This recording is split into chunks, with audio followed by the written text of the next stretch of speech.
Okay, good morning, class. And we will be talking today about stakeholders.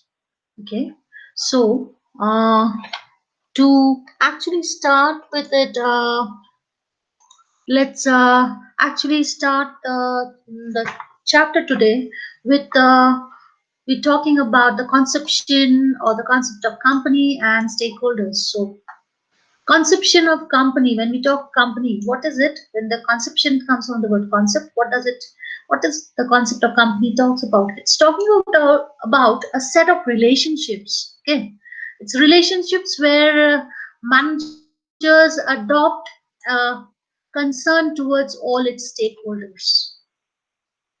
All, it's a set of relationships, it's not a transaction, right? So, who are the stakeholders that we are talking of? As I told you earlier when we were studying Unit 1, like corporation, where we said stakeholders are all those who affect or get affected by the actions of the company, either directly or indirectly. So we have customers, employees, suppliers, government, right? They are all examples. So, and amongst that, we have shareholders as the main stakeholder. So, they are individuals or companies that can own shares legally of a joint stock company. Okay. So, the different stakeholders in corporate governance, as we said, uh, they also, like, other than the suppliers, employees, creditors, customers, community, society, we say it also includes the regulatory body, that is the CEO, board of directors, management, and also along with the shareholders. So even the board and the management and the CEO, they are also part of the stakeholders. Okay. Now, where we are discussing about the stakeholders' rights and privileges that we're talking of. Now, corporate governance, it monitors whether the outcomes of the organization are consistent with the goals.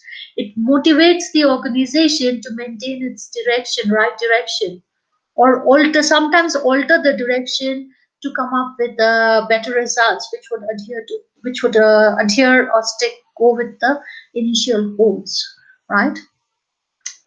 Okay, so what are the responsibilities of the organization towards the different stakeholders? Let's go a little more in details. Towards the customers, what is it? To provide with the better quality products at affordable price, to ensure that there is good service, good behavior, courtesy towards the customers, towards the society contributing to the society in different ways. That's where corporate social responsibility comes into play. uh, to be fair in all their dealings, because through careful assessment and scrutiny, right? Professional service, otherwise what happens? Your conflict with the society, there's legal investigation happening to have ensure that there is maintenance as well as continuous improvement in the society. So help in the maintenance of the society as well as in help in improvement. Do some social responsibility activities to the employees, right? To provide some meaningful work. There should be adequate facilities for development of their abilities, enhanced through proper training, enhance their skills, acknowledge and appreciate their work. If they're doing something good work, encourage them, and encourage all your employees when the decisions are being made, right, in decision making areas, where the work is concerned, to come provide best conditions of employment, working conditions, provide them. To the governing body, provide thorough and adequate information regarding how the operations are regarding the operations of the organization, to ensure that there is economic viability of the operations. How? Through proper financial policies, to ensure continuation and growth of the operations through investing of funds in all the essential activities, facilities, and infrastructure of the operations. Shareholders, rights of shareholders. Now, the corporate governance framework should protect the shareholders' rights, and they should also ensure that the shareholders' rights are being exercised in the right way. Right. So, what are the basic shareholders' rights that we have? To secure methods of ownership registration, proof of ownership for the shareholders, convey or transfer shares, obtain relevant information on the corporation on a timely and regular basis, participate and vote in general shareholder meetings, elect and remove members of the board, share in the profits of the organization. Okay, so shareholders do have the should have the do and should have the right to participate in and be informed on all informations. They should be there to participate in any decisions regarding to any corporation changes in the corporations, right? Which is that should be there with regards to shares, with regards to statutes, with of articles of incorporation, and with regards to extraordinary transactions, like where we talk of sale of company, transferring of assets, right? Shareholders should have the opportunity to participate effectively and vote in the shareholder meetings. They should be informed of all the rules, including the voting procedures, right? They should be able to vote even either in person or in absentia, even if they're not there, so postal ballots. So, shareholders are given protection to their rights as guiding and controlling mechanism by the regulatory authorities. They give protection. The regulatory authorities are there to protect the shareholders, right? So, what are the guidelines? The guidelines to protect the interest of the shareholders. Uh, Disclosure. One, providing correct information and complete information to the shareholders at the right time. Trigger. If an uh, if an acquirer's shareholding crosses 10%, he have to make an open offer for at least an extra 20% of the shares. Minimum offer price. Any such public offer must carry a minimum price which is the average of the market price for the last 6 months. Creeping acquisition. Existing management is allowed to consolidate its holdings through the secondary market, that's a derivatives market, as long as acquisition does not annually exceed 2% of the shares. Escrow. To ensure that the takeover bids are serious, there should be an escrow account to which the acquirer has to deposit 20% of the value of his total bid. Okay, so the corporate governance, we are talking about equitable treatment of shareholders. The corporate governance framework should ensure that there is equal treatment of all shareholders, be it minority, be it majority, be it foreign shareholders, and where every shareholder should be given equal opportunity to address their problems, and also if there is violation of rights, they should be able to address, right? They should be all treated equally. And board members should are required to disclose all information to the shareholders. They should be full and all means complete and authentic information. Nature of complaints by the shareholders. What sort of complaints can come? Non-receipt of dividend. When shareholders do not receive the dividend, they can complain. Change of address.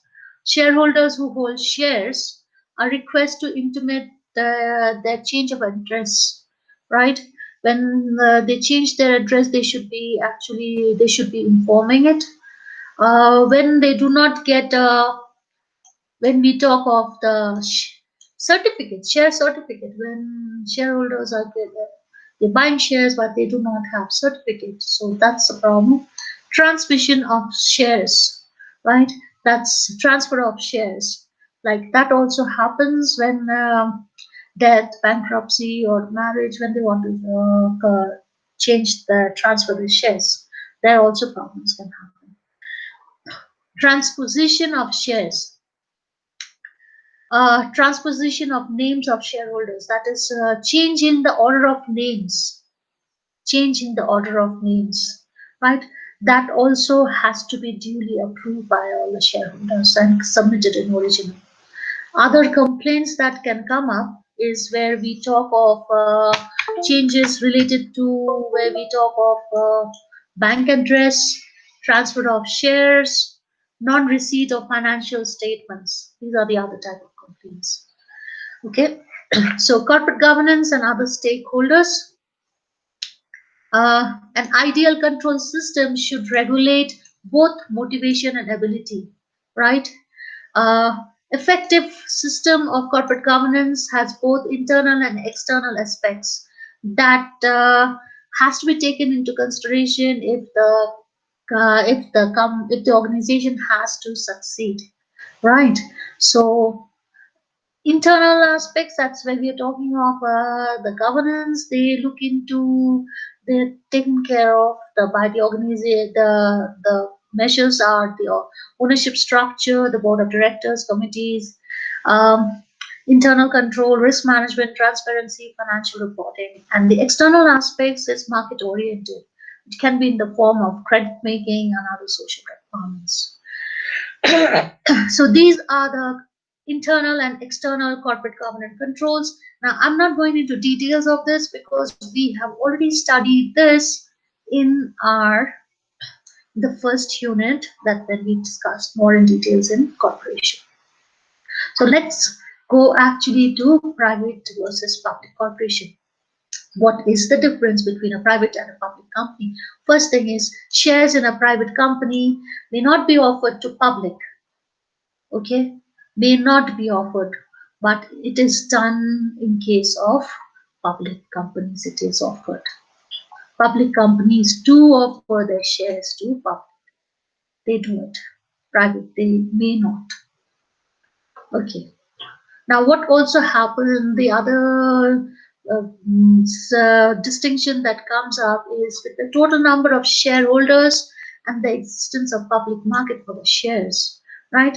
A dissatisfied shareholder in a public company can sell their shares in the public market. But in case of a private company, a shareholder has to, it's bound to sell its shares to no one other than the existing shareholders. Okay, only to the other shareholders. They cannot do it to anyone else. Public companies, right? There is benchmarks. Benchmarks there for public companies, which is provided by the public markets. Whereas for private companies, they most of the time they do not have such external measures by which they can estimate the value of their shares. That's there. Okay. So let's go to the next thing where we talk of ownership and control. This is where we are talking about the shareholders. Now this unit, when those stakeholders, but we will go more because shareholders are the prime stakeholders. So we will be talking more in details about the shareholders. So the basic ownership right of shareholders is the right to transfer the interest, right? So they can transfer their shares, right? When they are transferring the shares, they will be able to also transfer the interest also. That is also transferable, right? Along with the share, it's been transferred. Right to use the property, so they can use it, right? They can use it to secure a loan or yeah, because it's used as a mortgage, or sometimes giving it as a gift also. Now, the shareholder or the owner, they do not participate in any activities by which their property is being managed. They do not act. They buy shares, but the shares are, their investment, their assets, they are being managed by the management. So the shareholders do not have any right to do so. Okay, they do not have any right. They are the owners, they have control of the stocks, but what is it? As the condition of limited liability, shareholders give up the right to control the use of the property of their assets by others. They do not have the right to how their assets are being used. They are the owners, but they have no control how it's being used. That's where who has the control to use the assets of the shareholders? The management. Okay. The rights of the shareholders are usually classified as right to sell the stock, they can sell it, right to vote the proxy, they can vote, right to bring suit for damages if the managers and directors fail to meet their obligations. They have the right to certain information from the company and certain residual rights following the company's liquidation if the company actually becomes bankrupt. Okay, but what happens in today's modern corporations is, these concepts of ownership are no longer attached to the same individual or group. Share stockholder or the shareholder today has surrendered control over his wealth.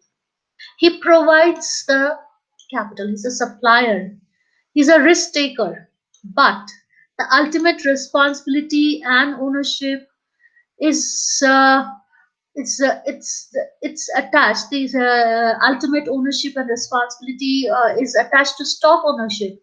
Okay, so the other thing, corporate, but they do not have any control over the corporation. They have control over their wealth, but they have no control in how it's being utilized. So, in other words, they do not have a say if their money is being, if their assets are utilized in a wrong way, they have no say. So, in other words, they have surrendered their control over the wealth. They cannot say, you're just an owner, but you cannot say how it's going to be utilized. So, in reality, what does that mean? It boils down that you have no control over the wealth and how it's being utilized. Okay, so we must remember, that it is not, though anyone ever make a decision that companies would work better if they had separated ownership or control. So there was no like a conscious choice in favor of treating shares of stock as though they were betting slips for races that were over at the end of the day. So it's nothing of that. It's like anyone making a decision, like if any that companies would work better if they separate ownership and control, so it would be working better. So it's not that. That's a myth. So what happens is like then any improvement in the system of ownership stock was designed to make it easier to trade, right? So, but nobody actually noticed that it would actually be hard for people to exercise their ownership rights, right? So, rights which were actually right to buy and sell, right? These were actually which were actually the ownership rights which was actually there, which was thought of as right to buy and sell freely in the market, right? They were thought as they are the ones that would help the market to run efficiently today. So it's not that. So it's this is no more the reality today, because things have become difficult. It's become very difficult to exercise your ownership rights. So what happens is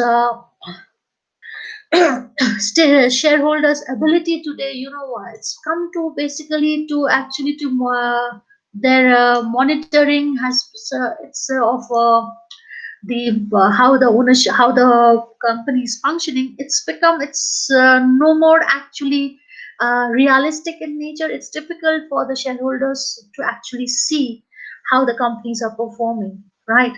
Why is this? So there are quite reasons for this. Is What is happening today is management today, they have increased the amount of capital, and what have they done, and they have helped in transferring these capital, keeping the prices of individual shares quite low. So what has happened, there have been a number of shareholders, increase in the number of shareholders. Why? Because the management has increased capital and less increasing number of shares, and that has helped to transfer the shares like to multiple people. So it's very difficult for the shareholders to keep a track on who are the shareholders, how the money is being utilized. So that's a big thing.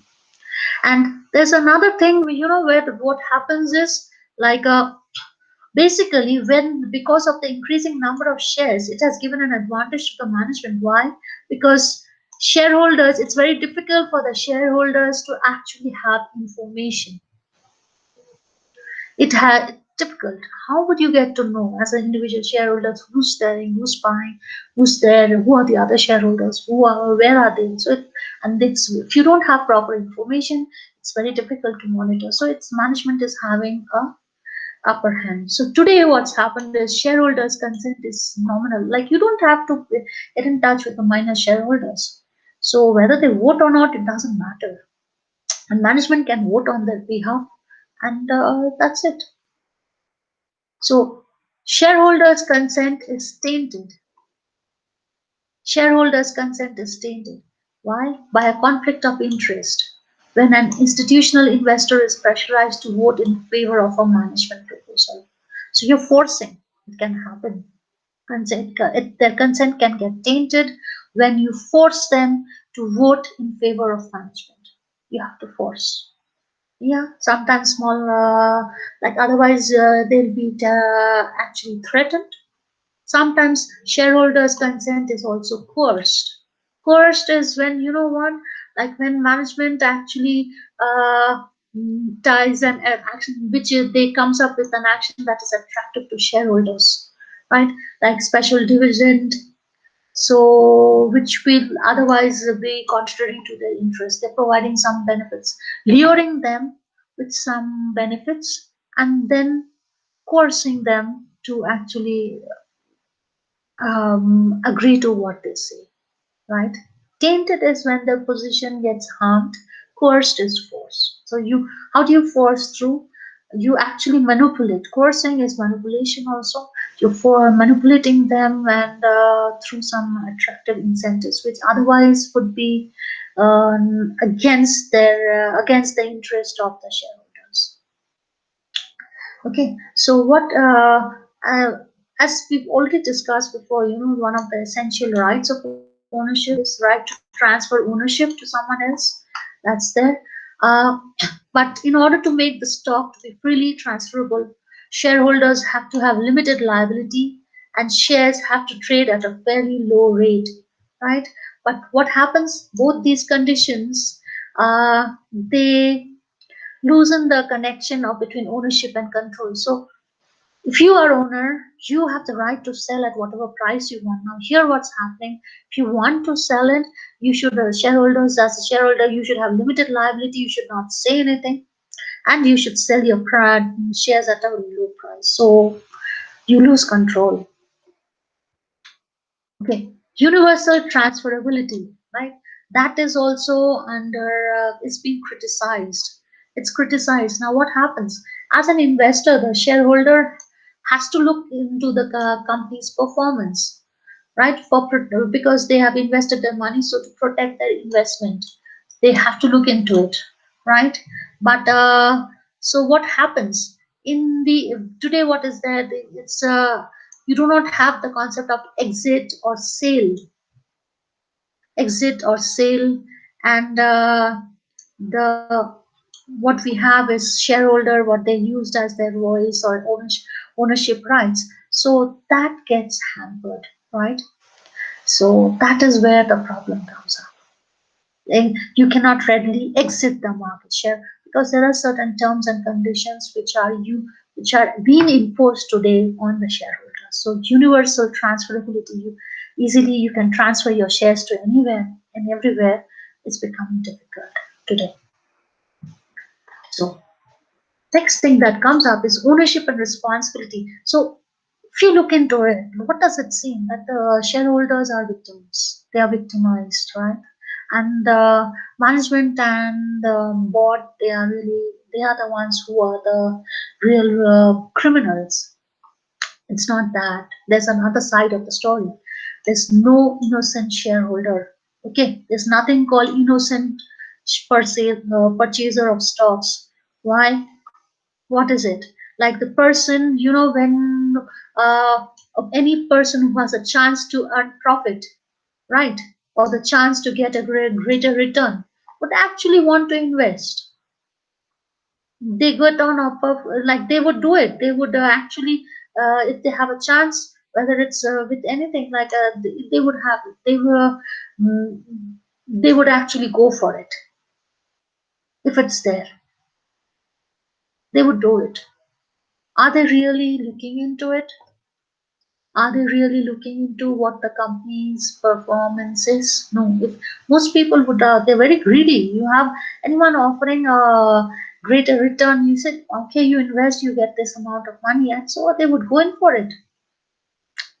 There have been cases where shareholders have bought shares of organizations which are dubious. Why did they buy? So they're not innocent, right? They are equally guilty. Knowingly, they've done that, right? Uh, he may be innocent, but in fact, but socially, he cannot be held innocent.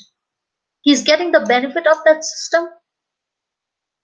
So it's the business of the shareholder and his obligation also to see that the shares that he's buying, he or she is buying from the company is authentic. It's their responsibility.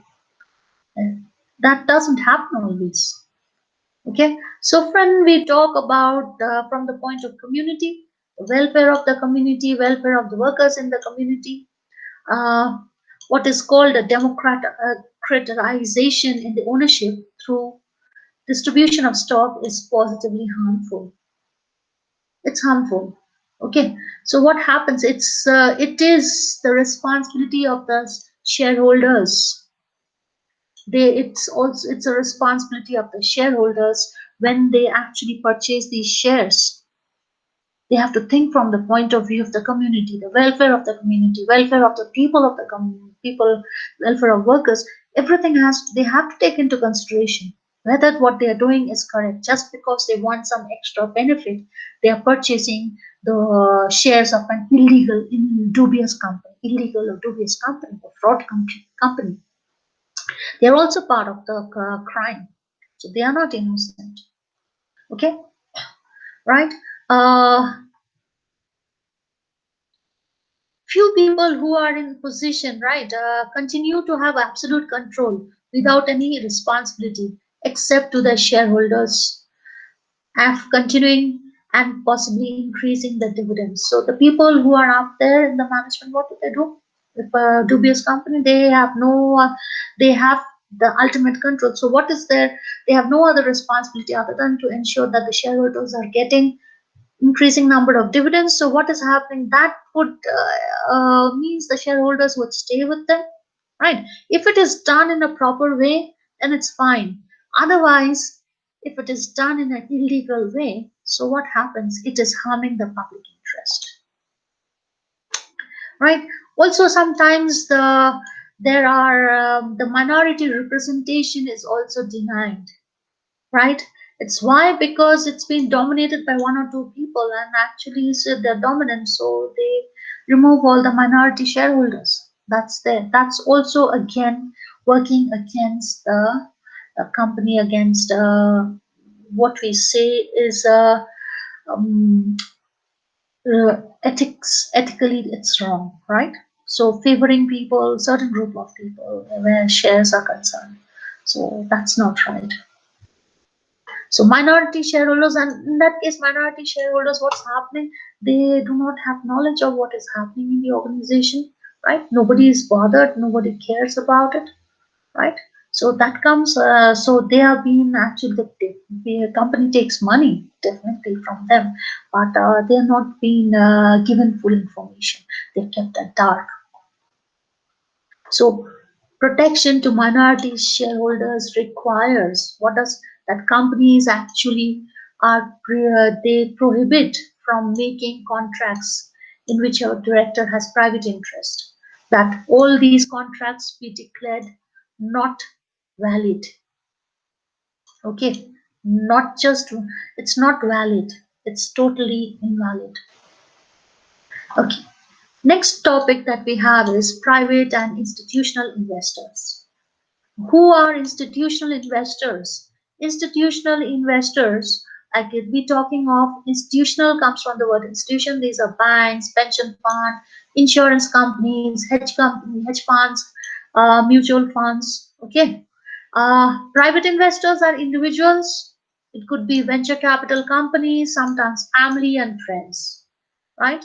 If you start as an individual, start your own company, you would want to depend on private investors. Institutional investors talk of big money, low risk. Private investors risk less amount of money for big rewards. That's the difference. So, who is an institutional investor? So, it's an entity which gathers money for purchasing securities, real property, and other investment assets or originate loans, right? Uh, and what is the difference between individual and institutional investors? Institutional investors is an uh, non-institutional investors is an individual person, as we said, whereas an institutional investors is some sort of an entity. It could be an organization, right, or an institution. And better word, best word would be institution. Where we talk of pension fund, mutual fund, banks, insurance companies, and any other big institution. Where do institutional investors invest? They invest in public and private pension funds, insurance, savings, closed and open-end investment companies, endowments, and foundations, right? Uh, and Types of institutional investors, as we say, they can be different, 6 different types: pension funds, endowment funds, insurance companies, commercial banks, mutual funds, hedge funds, right? Uh, okay, and the institutional investors they are monitored by the Securities and Exchange Commission. Every country has their own Securities and Exchange Commission, right? Why are institutional investors important? They are because they help to improve the price discovery, increase the allocative efficiency, promote management accountability. They help to aggregate capital, which helps the businesses to grow, provide trade markets with liquidity, so which is important for the capital markets. Investment targets. Uh, Now, what happens up here is an investors funds to invest the money, right, on a variety of assets, they become institutional investors. So because of the huge and the amount of money invested is huge, so they typically invest in big projects and companies, right? That's the difference that we have. Investment targets. So institutional investors, they target big companies. A huge amount of money is involved out here, right? Risk, from the point of view of risk, now what happens is, when we talk of from the point of view of an individual, from an individual who buys stocks, mutual funds, or risk estate to generate interest investment returns, okay, to venture capitalists making risky investments in young companies. Now, private investors design their own investment plans. Private investors are willing to take higher risk. When you start your when you start your new business, private investors are there. They're willing to take higher risk because and as compared to institutional investors. Why institutional investors would not want to invest with a new business which does not have is not established? There's no guarantor, right? Because a huge amount of money is invested. So that's where they will not want to take risk there. They would prefer to go for uh, risk in. They would want to invest in money in big businesses where the risk is less. Investment size. Institutional investors are attracted to big companies and in big investments because it's huge amount of money. It's beneficial for them. Unlike the private investors, they would want to go for new businesses or small business because the fund is limited. Lending versus investment, right? Some institutional investors, they prefer to lend money instead of making pure investments. Money means if they lend money, they would get interest, right? Private investors, they would seldom offer loans. They would prefer to use their money in the business, so receive ownership shares. So they would want that. Significance, right?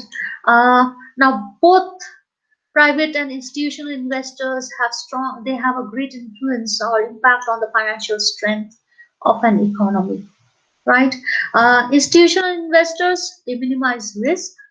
They are active buyers of secure but modern return, right? Blue chip proven investments, whereas private investors welcome higher risk with the hope of higher rewards, earnings than institutional investors. And so private investors would select non-public or public companies, right? Whereas institutional investors prefer publicly traded companies, right? So power, and next topic is power and size of the institutional investors. Role. The role and influence of institutional investors, as we were discussing, have grown up these days, right? But all the institutional investors are not, they do not have the same power. They are not all the same. They come in different forms, different characteristics, right? They have different structures, different governance structures, different regulatory mechanisms, although they have a greater share in the market. They don't all buy or sell the same assets at the same time, right? They have variety of goals, strategies, time frames. It's different, each of these institutional investors, right? Uh, Now, when we talk of the assets, the growth of assets which are managed by the institution, they've also affected, and by the changes that's in the market structure and the trading technologies over a period of time, it's included, right? It's changed over the period of time, how it's been going on with the new technology coming up, the way the trading is happening, its market structure have changed, so everything has changed today. But if you say this, despite all these facts today, it's the institutional investors who are the dominant players in the market, right? They they are the ones, and what happens is it's a challenge for the regulators, people who are in charge of the regulatory authorities, who has to take into account all the different ways the institutional investors operate in the market, in the capital market, because they operate in different ways, different mechanisms, right? So what happens is that the professionally managed institutions can help ensure that the capital markets are, they play a vital role in the economic for economic growth of an institution. So private investors here, institutional investors plays a big role. They help in improving the price discovery. They help in efficient allocation of resources. They help in accountability of management. They do help. They have been, so they, that's how they're playing a vital role in the capital market, right? So but while doing this, what happens is, the institutional investors have to depend on the assurance of assurance that they have access to complete and reliable information, ability to exercise their rights as shareholders. That's why, that is where we need to have fair and intelligent regulation has to be there for proper monitoring of the capital market, right? Okay. Empowering investors to exercise rights as share owners. Institutional investors, they play an important role in monitoring the corporate governance issues, right? So they should have that right. They should have the right as shareholders. They are investing money, so they should have a role. They important role to where to monitor the performance of the corporate governance issues, how it's being monitored, right? Now, what also is there is when given the percentage of company stock held by institutions and the low rate participation of individual shareholders in corporate elections, because shareholders are forced not to vote. So what happens? The vote of the institutional investors can actually determine the result of the votes. They can do it because actual shareholder, the other shareholders are not voting. So institutional investors' votes does make a huge difference. Okay, where we have a say on the say on pay, say on the pay structure. So they have a huge say, right? Beyond say on pay issues, the investors also involved in a variety of issues of corporate governance aspects of the organization, right? Uh, the management wants the investors to oppose any shareholder proposal that basically aims to separate the CEO and the chairman's role and at these banks, right? So that they want. They don't want the institutional investors to oppose any shareholder, any proposal coming from the shareholders. The shareholders actually demand that the CEO and the chairman's role should be separate. So that the management doesn't want, and they want the help of the institutional investors. Okay, so what we can say is that institutional investors have a great power in the capital market, as we said, right? And the responsibility of the institutional investors, it comes from their protection of assets that belongs to others. That they are also uh, guarding assets that belongs to others. They are people are investing money there, right? So what happens? Public management company and other issuers, say lawyers, investment bankers, and industry groups, they dominate the regulatory discussion, the regulatory mechanisms. So institutional investors need to exercise their collective influence to improve the regulatory mechanism. They have to do that. That's important. Influence. The institutional investors have a lot of influence in the market, which has grown over time, right? It's grown, and today what we have is like the concentration of ownership. The ownership by institutional investors is there in the top 50 publicly traded corporations. So it's there. So they are heading it. It's a huge amount. Uh, Even by numbers, right? The institutional investors are controlling more than $25.3 trillion today. It's a huge amount of money, right? Asset allocation. Uh, these investors have invested these assets in a different types of variety of assets. That's the huge amount of assets that's there. So that's there. Pension funds are the largest institutional investors in the world, right? They have huge amount of money. They receive money payments from individuals, from sponsors, could be public, private, and they promise to pay a retirement benefit in the future to the beneficiaries of the fund, right? We also have investment companies. Investment companies, they comprise of 2.9% of the institutional assets, right? But uh, you have more and more people actually coming to and investing in these investment companies. They're moving away from mutual funds. We also have insurance companies as another type of institutional investment opportunity, where what happens, where they insure businesses, they insure individuals, they insure vehicles, assets, different types.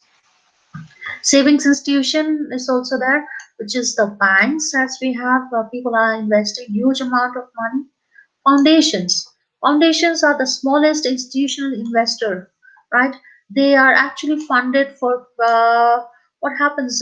These are created by wealthy families or companies that are dedicated to a specific public purpose, say universities, NGOs. So the type, what are the different types of institutional investors that we have? We have the banks. Banks is one of the biggest institutional investors, and be it private, be it public, and they offer different types: recurring, fixed, current account. You have savings account, so it's different types and with different types of interests, right?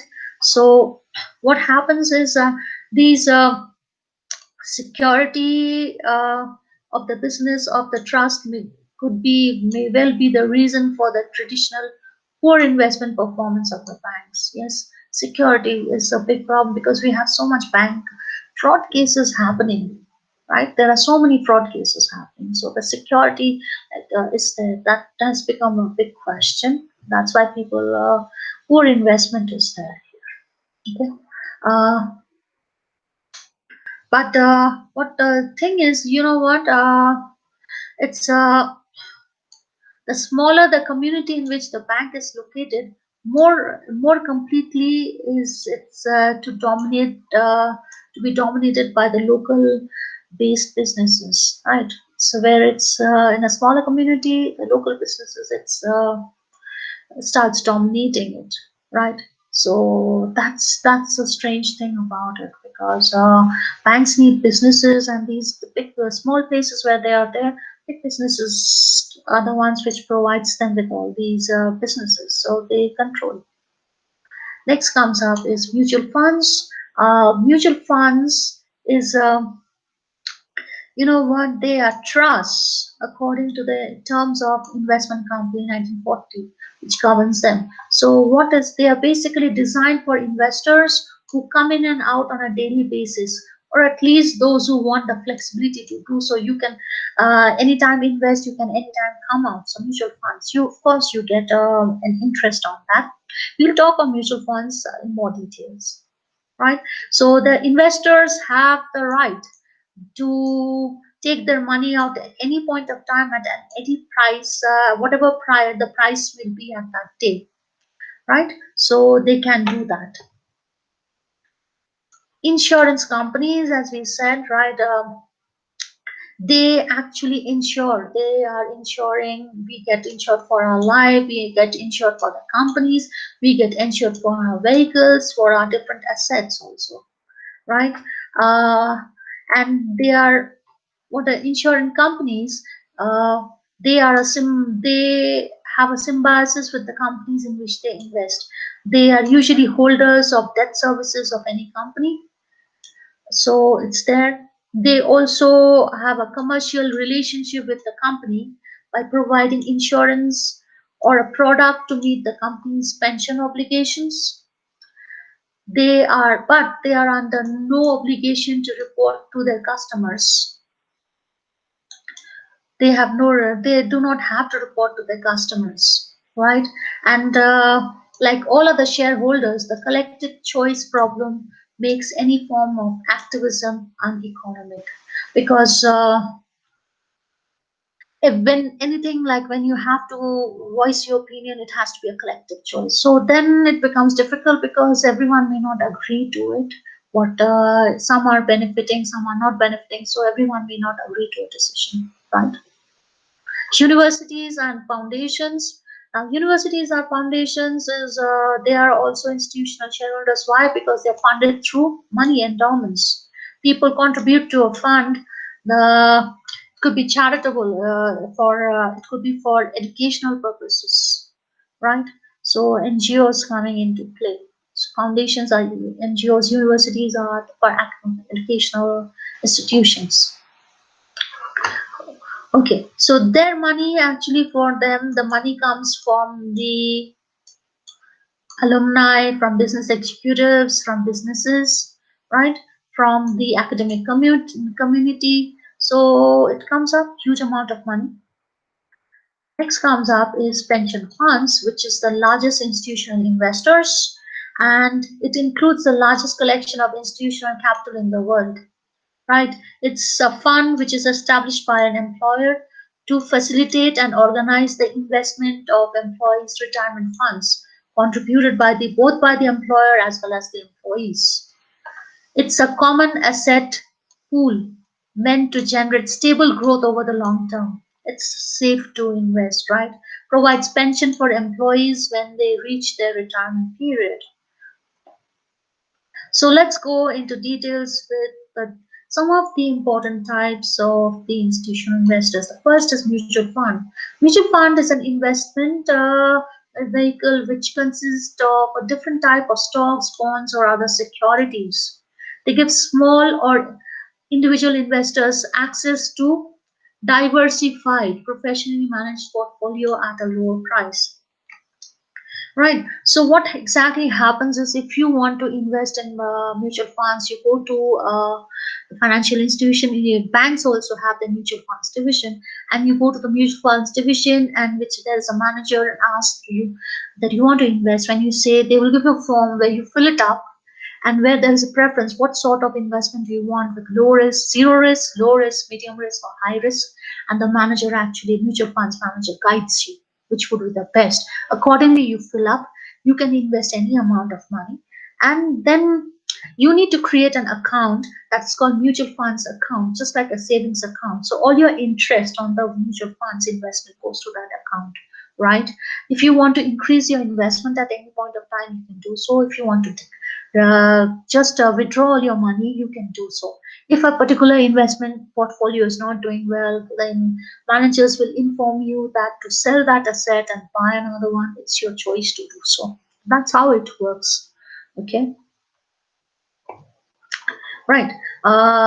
There are three types of mutual funds that is there. So, but actually, if you three types, but we put it into four categories: equity, fixed income, money market, and hybrid, that is balanced. Equity funds are where we are talking of stocks.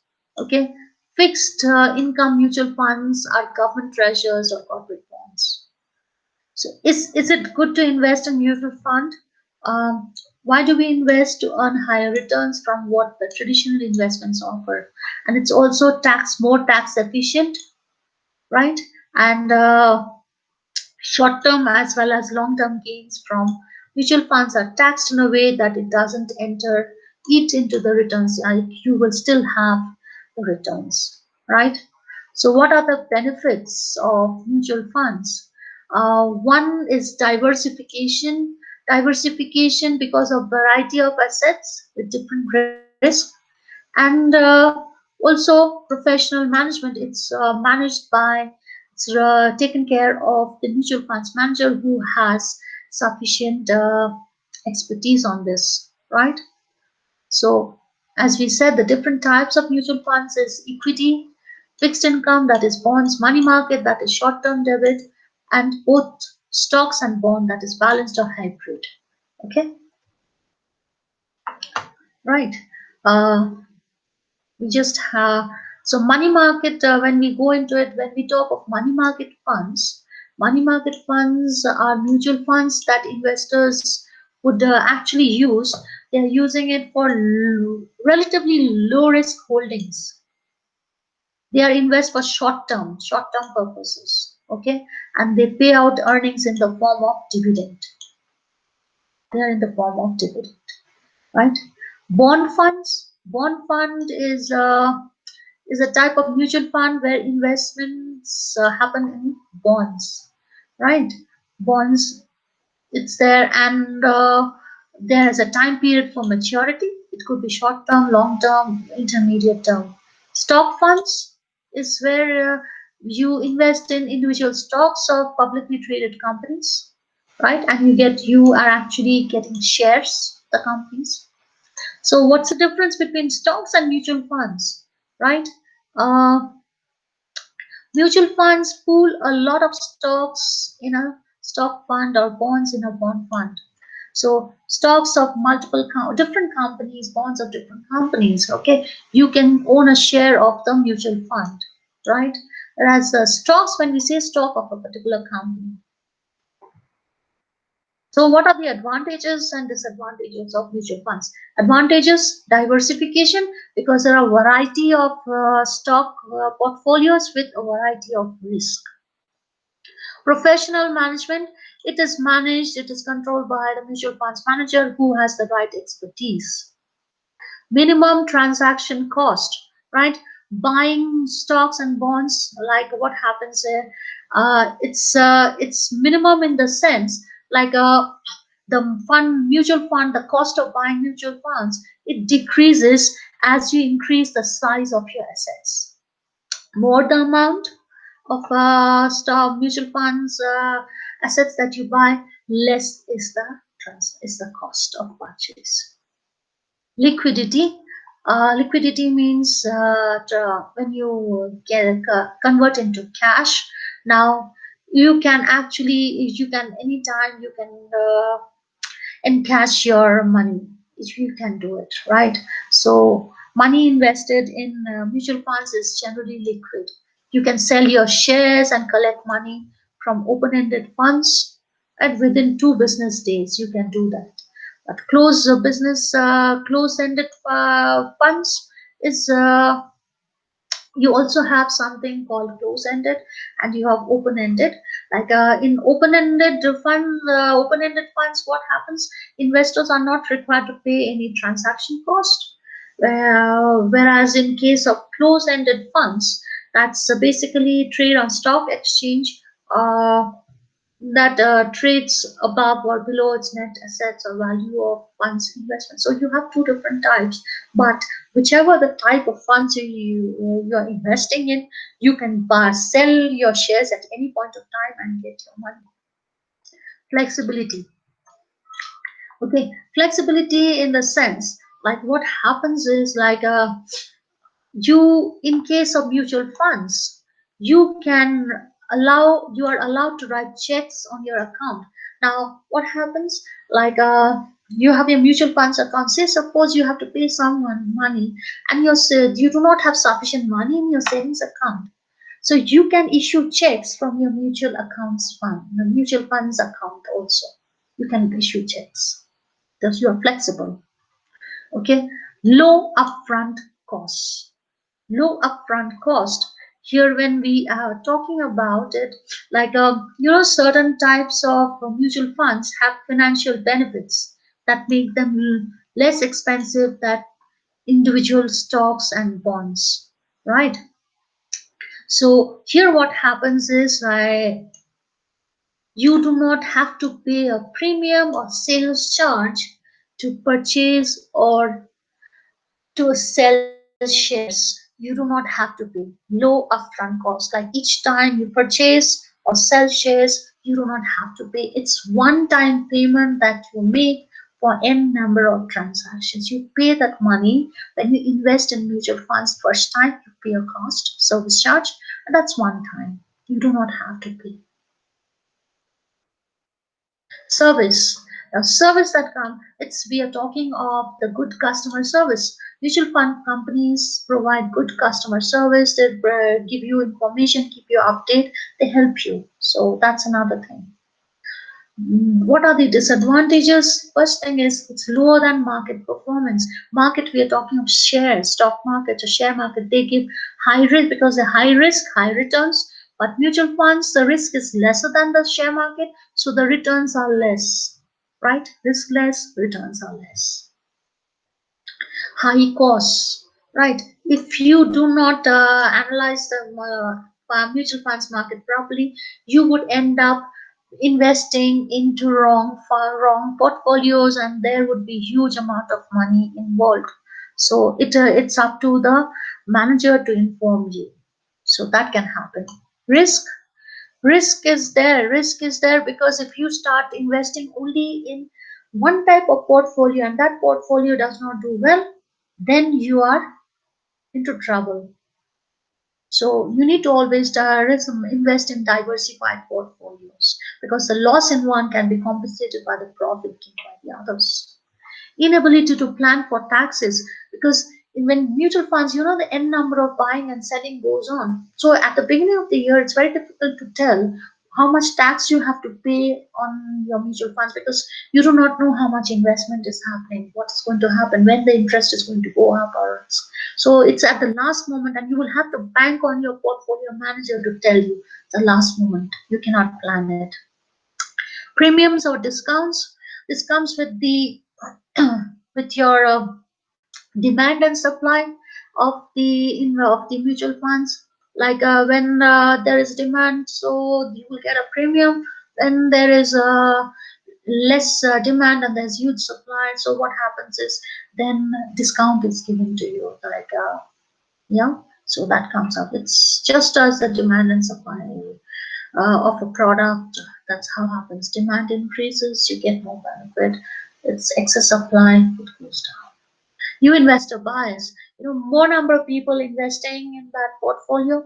So what happens? Earnings per share goes down. That's a new investor bias. New investor comes in, earnings per share goes down. Okay. The next type that we have is venture capital or risk capital. So, venture capital, it's a type of funding for a new or growing business, right? It's for new businesses, funding for a new business, right? So, is venture capital a debt or equity? It's a type of debt financing, okay? Why? It's a type of debt financing because you are investing in companies which that doesn't have assets or cash, enough cash. So okay, so venture concept, when we talk of venture concept, it brings together experience and qualified resources in order to extend those of the enterprises. They help in implementing change in management, reduce risk, right? So you have venture concepts consultants who have launched new companies, assisted startups, and joint ventures also. Now, venture capital investments are either considered as seed capital, early seed capital. Seed capital is initial money. Early seed capital is money invested for the early stages or expansion stage financing. And when you grow, then you need money, depending on the situation of the company, depending on the maturity of the business at the time of investment, right? Okay, so when we talk of venture capital funds, right? These are the funds, investment funds that manage the money of the investors who seek private equity stakes in startup and small to medium-sized businesses, right? They have high risk, high return opportunities. Okay, so types of venture capital, as we had already discussed, early stage, expansion financing, and acquisition or buyout financing. So initial stage is there when you expand, and other time when you have to want to sell a buyout or take over. What is the objective, right? For high growth, mainly high growth. So basically, along with you also want to have high return and also provide networking, management, and marketing support. Advantages is basically companies to expand that would have not been possible through bank loans and other methods. Small businesses, banks will not give you money. Disadvantage is, what is it? You are basically trading equity for the funding. So uh, while you technically don't have payback for the money, you're paying for it. There's no way, if the business fails, you're gone. There's no payback system, right? And these are the top venture capital firms that we have today in the world. Let's go to pension funds. Pension funds, as we said, these are pools of savings accumulated during the lifetime of individuals, employees, right? And they get it at the time of when they retire. So autonomous pension funds are legally separate from the plan sponsor, taking the form of either a special purpose legal entity, that is a pension, or a separate account managed by the financial institutions on behalf of the plan members. Either it's a pension, like it's there, uh, or it's a separate account which is there, right? So pension funds are what happens is, like pension funds that support personal pension funds, they are autonomous pension funds.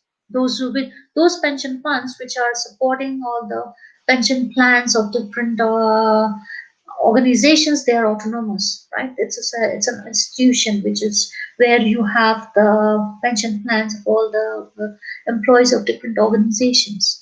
But both in occupational as well as personal pension plans, the members have a legal and beneficial right on their claim. They have the right? So it can be, pension funds can be open pension funds, closed pension funds. Open pension funds support at least one plan with no restriction on membership.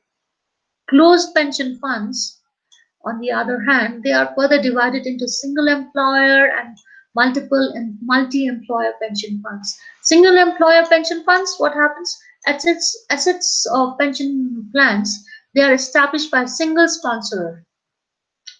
Okay, multi-employer pension plans, the funds that pool the assets of pension plans, they're established by various plan sponsors, right?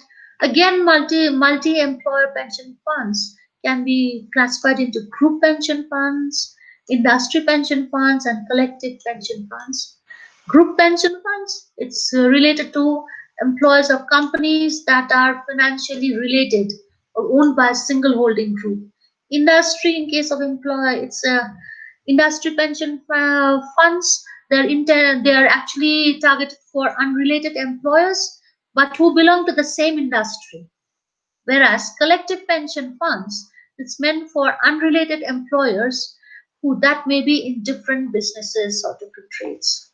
Okay, okay. So, what are pension funds or insured funds? When you invest in your pension plan, right? You put your money into one or more insured funds. Now, each of these funds is divided into a number of units. Each time you make a payment into your plan, we buy some of these units in your chosen fund or funds. So, is pension an insurance contract?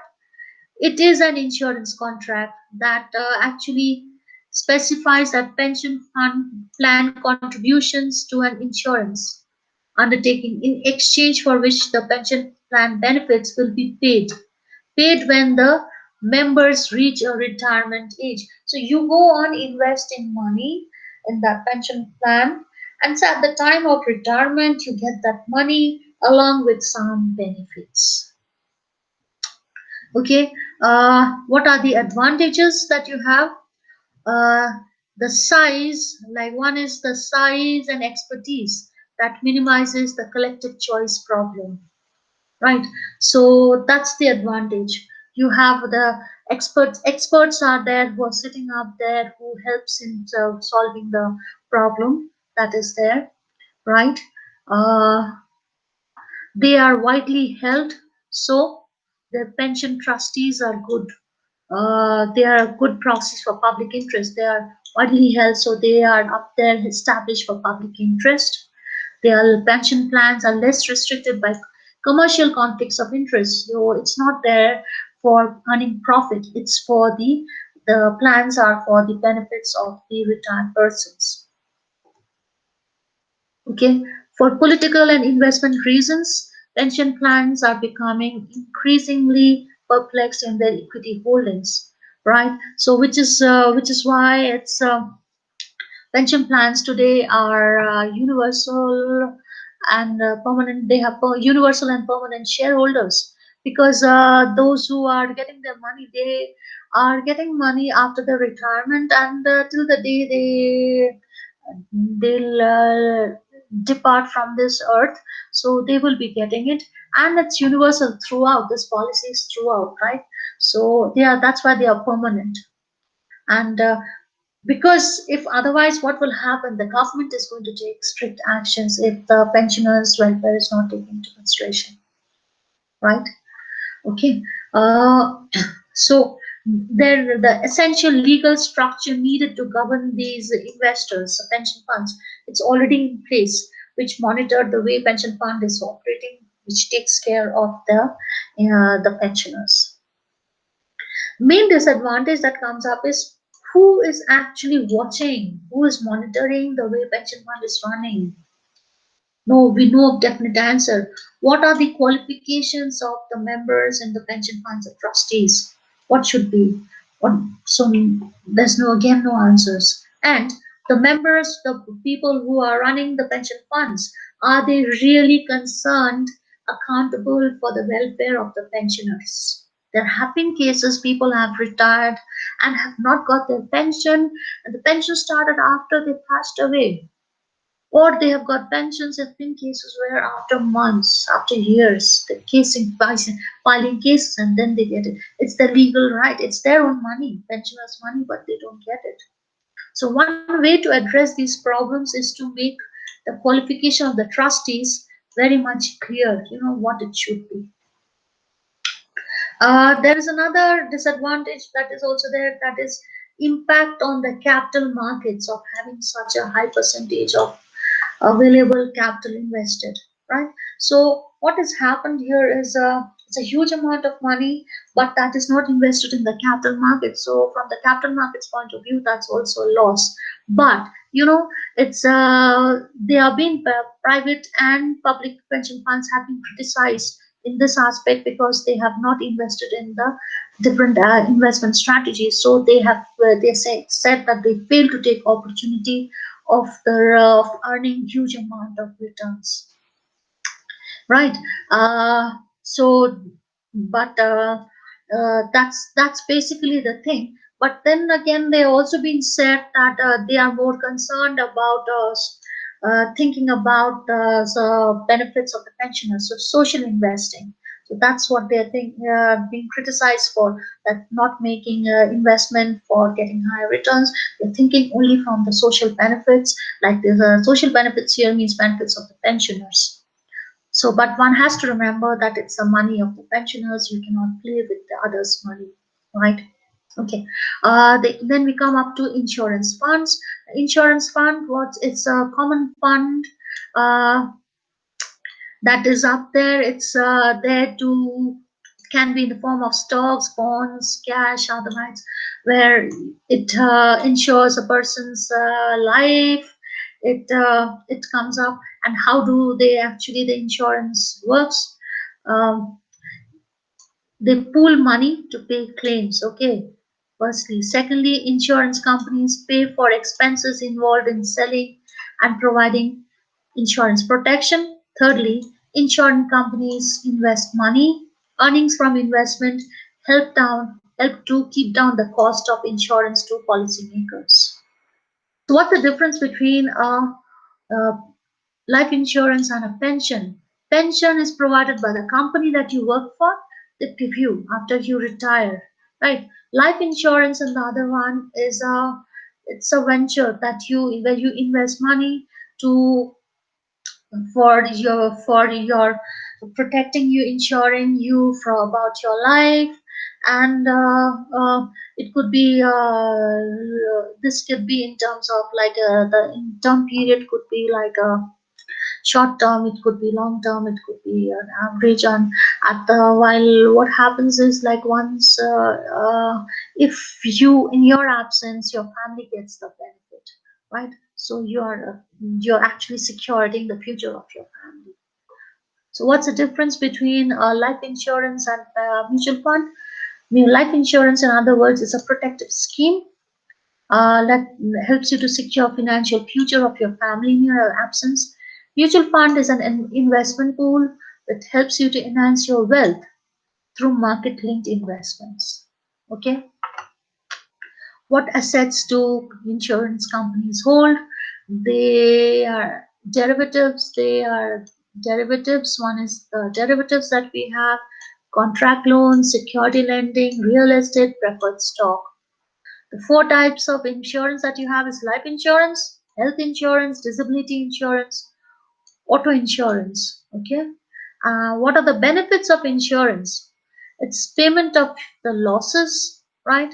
It's used to actually used by organizations, individuals to cover their losses. And the second benefit is to manage cash flow for uncertainty, right? Insurance provides payment for certain losses when they occur. So it's there to protect you. So these are the different types of insurance that we have. Okay. Uh, does life insurance pay out the full amount? Installment payments, also known as systematic withdrawal. This is where life policy pays out the death benefit in installments. Say 20% of the full death benefit amount every year for 5 years. Be done there. How do insurance companies invest their funds? They invest the premiums in stocks, bonds, and other interest-bearing accounts, right? From there, they can pay their claims, commissions, administrative costs, right? So, what is the main purpose? Main purpose is to assure, right? Is to provide insurance to a company and to even at individual level, right? So it that's the main objective. What's the advantages? Provides economic protection from unexpected losses, share risk. It could be reduced or it could be shared also. Encourage savings when you go for insurance. Uh, Eliminates dependency caused by death or destruction of property. So you have your own money, you don't have to bother. Grants loans, you can actually take loans, helps in reduce inflation. Yeah, insurance also helps there. If your company is insured, so what happens? Like you are protected when the prices are going up and the inflation, so you do not have to bother about the cost. Your insurance takes care of it.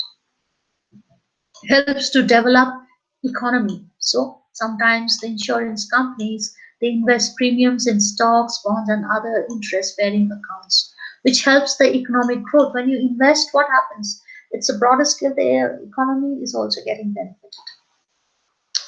Disadvantage: it does not compensate all types of losses that is caused. Right? It does not do so. It takes time to provide financial compensation because it's difficult to get because of the formalities, right? Although we have insurance encourages savings, but it does not provide facilities that are provided by the bank. That they don't do it. And sometimes insurance intentionally they try to compensate as less as possible to the sufferer with the aim of maximum benefit. They try to do that. They try to cheat, right? It may lead to crime as the beneficiaries may be tempted to commit suicides in a society to receive the insured sum amount. Sometimes you do not get that amount, your money is gone. You don't get that. So people, mishaps happen, right? Sometimes the total amount of premium might be higher than the policy amount received on maturity. You paid a huge premium, but the amount that you get is much less. Okay, this is the last topic that we have, that is shareholder activism. What is shareholder activism? Like what happens is when companies do not take care of the welfare of the investors starts protesting. They start showing their grudge, and this entire mechanism, is known as shareholder activism, right?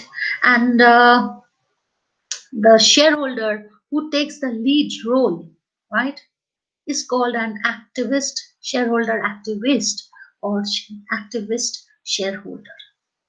What's the purpose of the activist shareholders? It could be like financial aspects, it could be their financial structure, it could be non-financial also, right?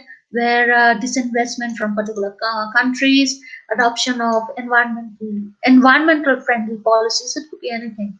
So social shareholder activism can take different forms: proxy battles, publicity campaigns, shareholder resolutions, litigations, negotiations with management can be of different types, varying from more benign to the violent form. So, as I said, shareholder activist is a person who attempts to use his or her powers as a shareholder for publicly traded corporation to bring about social change. Social change against the wrong which the company is doing, right? So it's a way, the social activism is a way in which shareholders influences a company or corporation's behavior by exercising their rights as owners. Okay. Uh, Shareholders do not run a company, but there are ways that they can influence the board members and the management, right? So it can be, as I said, having a dialogue with management to voice their concerns, and then later on it can be going to public with processions, closing the factories and burning. A lot of things happen. Activism, social activism is good for an organization because it keeps the management in control, right?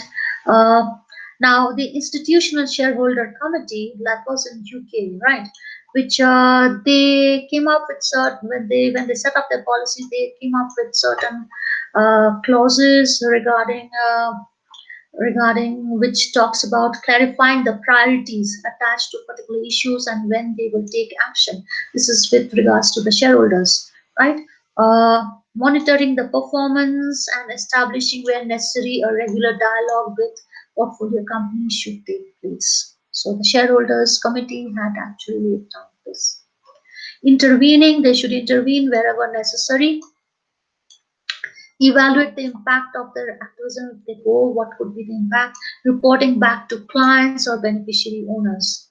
Now, effective monitoring will help institutional shareholders or and agents to exercise their votes wherever necessary, intervene in a proper way and in an informed way, right? So now what happens is like where institutional shareholders or agents may want to intervene, right? Include when do they intervene when they have concerns about the company's strategy, when regarding the company's operational performance, and the company's strategy is not what it should be, when there's doubt about the performance of the operational performance of the company. Okay. Also, with regards to companies' acquisition or disposal strategy, when independent directors fail to hold executive management properly to account, when they fail to charge the executive management, right? Executive director, executive management team, when they do not do their work properly, when there is problem with the internal controls, when the succession planning is not adequate, when there is a failure to comply with the combined code.